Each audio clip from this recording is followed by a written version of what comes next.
नमस्ते साथीहरू, यहाँहरू सबैलाई मेरो युट्युब च्यानलमा स्वागत छ है त।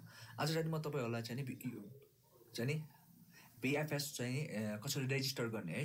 हामीले PFS चाहिँ नि बुकिङ गर्नुभन्दा अगाडि चाहिँ नि आफूले त्यहाँ पहिला रेजिस्टर गर्नुपर्छ है। त्यो चाहिँ नि रेजिस्टर कसरी गर्ने भन्ने कुरा चाहिँ आज म तपाईँलाई सिकाउनु गइरहेको छु है।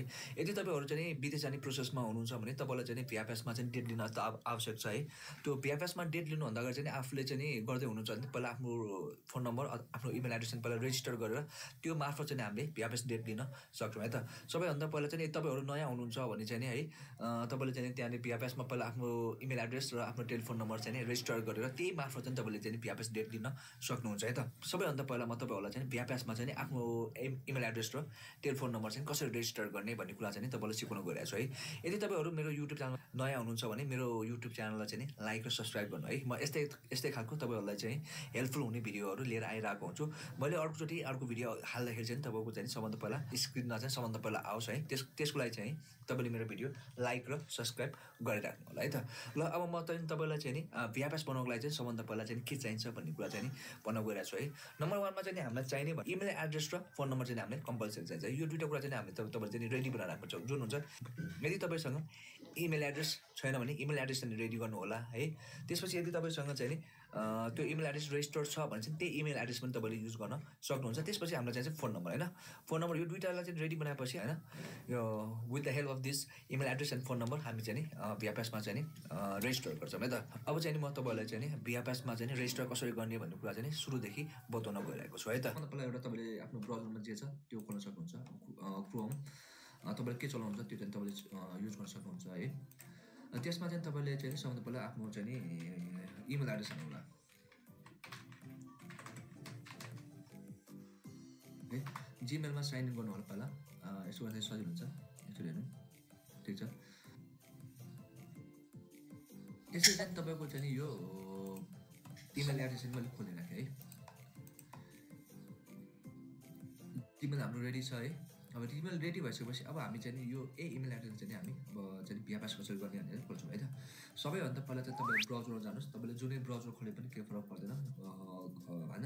जुनै पनि हुन्छ क्रोम होइन मोजिल्ला जे खोल्दा पनि हुन्छ है। त्यसमा चाहिँ तपाईँले PFS होइन जापान हाल्नु होला है। PFS जापान हाल्नु होला। PFS यहाँ माथि चाहिँ हेर्नु सबभन्दा टपमा आउँछ। यसलाई क्लिक गरेर हुन्छ र एकचोटि यहाँ चाहिँ कन्फर्म गर्नु होला है। यहाँ चाहिँ .com होइन यहाँ चाहिँ VFSglobal.com NPR JP छ। यसमा चाहिँ होइन JP हुनुपर्छ। त्यो भएन भने चाहिँ फेरि अर्कोचोटि भर्न गाह्रो हुन्छ। अर्कै ठाउँको चाहिँ भरिन पनि सक्छ। त्योहरू चाहिँ यसलाई गर्नु। यहाँ पेजमा आइसकेपछि चाहिँ तपाईँले यसलाई चाहिँ होइन एक्सेप्ट अन्ली नेसेसरी गर्दा नि हुन्छ है।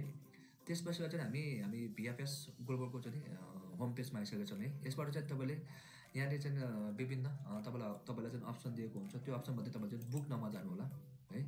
बुक नाउमा गएपछि फेरि सेकेन्ड पेजमा आउँछ। यसमा पनि तपाईँले तलमाथि कहीँ पनि हेर्नु पर्दैन। खालि यसमै बुक नाउमै गएर क्लिक गर्नु होला है। बुक नाउमै गएर क्लिक गर्नुहोस्। बुकमा गएपछि तपाईँको यो पेज आउँछ है।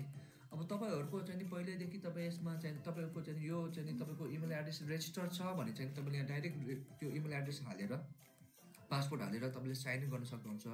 यदि तपाईँ पहिलोचोटि यो PFSमा चाहिँ नि रेजिस्टर हुँदै हुनुहुन्छ भने चाहिँ नि होइन चाहिँ फर्स्ट टाइम चाहिँ तपाईँले चाहिँ यसमा चाहिँ रेजिस्टर गर्न खोजिराख्नु भएको छ भने सबभन्दा पहिला तपाईँले के गर्नु पऱ्यो भने चाहिँ यहाँनिर चाहिँ के छ भने आई डोन्ट ह्याभ अकाउन्टमा जानु पऱ्यो है। त्यो आई डोन्ट ह्याभ अकाउन्टमा गइसकेपछि चाहिँ तपाईँले चाहिँ त्यहाँनिर तपाईँलाई चाहिँ एउटा अप्सन दिन्छ जहाँ चाहिँ तपाईँलाई एउटा क्रिएट एन अकाउन्ट भन्ने चाहिँ एउटा अप्सन दिन्छ है। यो पेजमा आइसकेपछि अब तपाईँले चाहिँ नि अघि हामीले जुन इमेल एड्रेस राखेको थियौँ है त्यो इमेल एड्रेस चाहिँ यहाँ पनि राखेर अब यसलाई चाहिँ रेजिस्टर गर्नुपर्ने हुन्छ है त। एक्चुअली हामी हेरौँ अब यसमा चाहिँ एउटा इमेल एड्रेस रेजिस्टर गर्नुपर्ने भएको भएर चाहिँ तपाईँले आफ्नो चाहिँ रेजिस्टर यहाँ राख्नु होला। अब यसलाई चाहिँ पासवर्ड जे राख्नुहुन्छ तपाईँले आफूलाई जुन एउटा सक्दो चाहिँ एउटा सम्झिन सजिलो हुने पासवर्ड चाहिँ राख्नु होला। यसमा म यसलाई पासवर्ड यहाँ म यसमा चाहिँ पासवर्ड राख्नु गइरहेको छु है। ठिक छ तपाईँ राख्नुहुन्छ। अब त्यसपछि चाहिँ तपाईँलाई चाहिने भनेको यहाँ चाहिँ एउटा फोन नम्बर चाहिन्छ। तपाईँले यसमा यहाँ फोन नम्बर राख्नुपर्ने हुन्छ। तपाईँले डाइरेक्ट 977 पनि थिच्न सक्नुहुन्छ अथवा तपाईँले यहाँनिर एन थिचेर यहाँ चाहिँ तल आफ्नो किबोर्डमा एन हाल्नुभयो नेपाल यहाँ आउँछ अथवा तपाईँले डाइरेक्टली 977 पनि लेख्न सक्नुहुन्छ। यो जे गरेर पनि हुन्छ है। अब यहाँ चाहिँ तपाईँले आफ्नो फोन नम्बर राख्नु होला है। आफ्नो फोन नम्बरलाई चाहिँ यहाँ राख्नु होला है त। म यहाँ मेरो फोन नम्बर राख्छु। यहाँनिर फोन नम्बर राखिसकेपछि तपाईँले सबभन्दा पहिला के गर्नु पऱ्यो है। यहाँनिर क्रिएट एन अकाउन्टमा चाहिँ तपाईँले एउटा आफ्नो इमेल एड्रेस राख्नु पऱ्यो। त्यसपछि एउटा सम्झिन सक्ने चाहिँ पासवर्ड राख्नु पऱ्यो। त्यसलाई फेरि कन्फर्म गर्नु पऱ्यो है। तल चाहिँ तपाईँले आफ्नो मोबाइल नम्बरलाई रेजिस्टर गर्नु पऱ्यो। त्यसपछि यहाँनिर कहीँ केही पर्नु पर्दैन। सिधै तिनटैमा चाहिँ टिक गरेर रेजिस्टर गर्नु होला है। अब यहाँनिर भनेको छ रेजिस्टरमा क्लिक गरिसकेपछि यहाँ के छ हेर्नु यो अकाउन्ट हैन क्रिएट एन अकाउन्ट भनेको छ नि यहाँनिर अलमोस्ट डन यो registration has been completed we have sent an email to your registered address हैन to active your account please click on the link to finish setting up your account भनेको छ हैन। यो भनेको चाहिँ के हो भन्दाखेरि अब यसले चाहिँ हाम्रो इमेल एड्रेसमा चाहिँ एउटा हामीलाई कोड लिङ्क पठाएको छ त्यो लिङ्कमा गएर चाहिँ हामीले के गर्न सक्छौँ भन्दाखेरि त्यसमा चाहिँ हाम्रो अकाउन्टलाई चाहिँ एक्टिभ गर्न सक्छौँ। अब अहिले चाहिँ हाम्रो अकाउन्टलाई हामीले रेजिस्टर गऱ्यौँ अब त्यसलाई एक्टिभ बनाउनको लागि चाहिँ हामीले जुन यो चाहिँ पेजमा चाहिँ जुन हामीले इमेल एड्रेस लेखेका छौँ त्यो इमेल एड्रेसको चाहिँ इमेलमा गएर चाहिँ हामीले त्यहाँनिर चाहिँ एउटा लिङ्क पाउँछौँ यो VFSले पठाएको हुन्छ त्यो लिङ्कमा गएर चाहिँ हामीले यो अकाउन्टलाई चाहिँ हामीले एक्टिभ गर्नु पर्यो है त।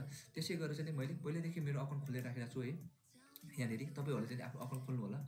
खोलिसकेपछि यो अकाउन्टमा चाहिँ तपाईँले पाउनुहुन्छ है यहाँनिर हेरौँ हामीले पाइसकेको छौँ एउटा जिमेल हामीलाई चाहिँ यहाँबाट यहाँ चाहिँ VFS अपोइन्टमेन्ट भनेर चाहिँ हामीलाई एउटा मेल आइसकेको छ है यहाँनिर हामीले हेर्न सक्छौँ है। वेलकम छ welcome VFS appointment system dear applicant your account has been successfully created with credit होइन क्रेडिटेबल भनेको छ होइन। अब यसमा चाहिँ हामी क्लिक गरौँ क्लिक गरेपछि यहाँनिर हेर्नुहोस् है हामीलाई चाहिँ के छ एक्टिभ अकाउन्ट भनेर आइसक्यो है। तपाईँले यसमा चाहिँ एक्टिभ अकाउन्टमा गर्नु सक्नुहुन्छ अथवा तलको लिङ्कमा पनि खोल्न सक्नुहुन्छ जुनमा खोले पनि कुरा एउटै हो है खोलिने पेज एउटै हुन्छ है। यसरी त्यहाँ यहाँ तपाईँले यसरी चाहिँ एक्टिभ पेजमा गएर लिङ्क त्यो एक्टिभ लिङ्कमा अथवा त्यो एक्टिभ लिङ्कमा अथवा तल दिएको लिङ्कमा खोलेपछि यो पेज आउँछ अथवा तपाईँले यो होइन यसरी तपाईँले एक्टिभ पेजमा खोल्नुभयो भने पनि यही पेजमा खोलिनुहुन्छ अथवा तपाईँले यो लिङ्कमा खोल्नुभयो भने खोलिने चाहिँ एउटै पेज हो है जसमा क्लिक गर्दा पनि हुन्छ है। तर एक्टिभमा गर्नुभयो भने चाहिँ त्यो तपाईँको चाहिँ इमेल एड्रेस चाहिँ एक्टिभ हुन्छ है। Thank you for watching my video till end है। यसले चाहिँ तपाईँलाई के हदसम्म मद्दत गर्यो भने मैले आशा गरेको छु है र यस्तै खालको तपाईँहरूलाई हेल्पफुल हुने भिडियो लिएर म फेरि अर्कोचोटि तपाईँहरूको भिडियोहरू लिएर अर्कोचोटि उपस्थित हुनेछु। अहिले म बिदा माग्न चाहन्छु। Thank you very much. Have a good day good time by by.